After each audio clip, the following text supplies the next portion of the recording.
अस्सलाम वालेकुम, मैं हूँ हादिया मलिक। आप देख रहे हैं यूट्यूब चैनल हादिया मलिक। आज हम बनाने जा रहे हैं खुशबूदार मसाला ग्राइंड करेंगे।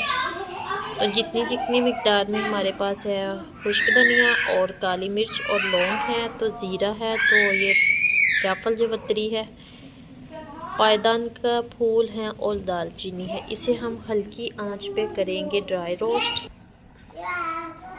हल्की आंच पे करेंगे इसे ड्राई रोस्ट।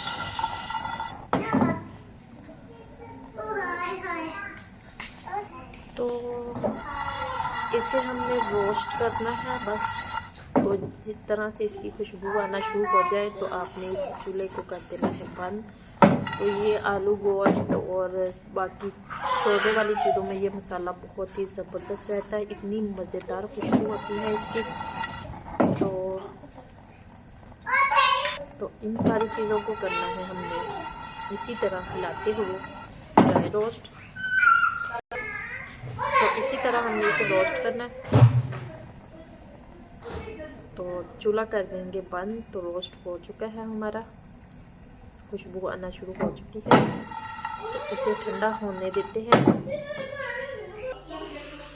तो अब हमने इसे मसाले वाले जाल में डाल लिया है।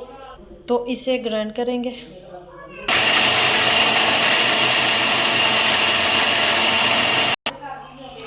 तो माशाल्लाह इतनी ज़बरदस्त खुशबू है, यकीन माने। तो अगर आप ये मसाला अपने गोश्त में डालेंगे, आलू गोश्त में डालेंगे, तो 4 चांद लग जाएंगे। तो आपको हमारी वीडियो अच्छी लग रही हो तो लाइक शेयर और बेल आइकन को भी प्रेस कर दिया। तो अच्छी लग रही हो वीडियो तो लाइक शेयर और प्लीज़ प्लीज़ प्लीज़ प्लीज़ मुझे भी सपोर्ट करें। तो बहुत मेहनत होती है। तो मुझे रखें तो मैं याद मिलती हूँ नेक्स्ट वीडियो के साथ। ओके, अल्लाह हाफिज़।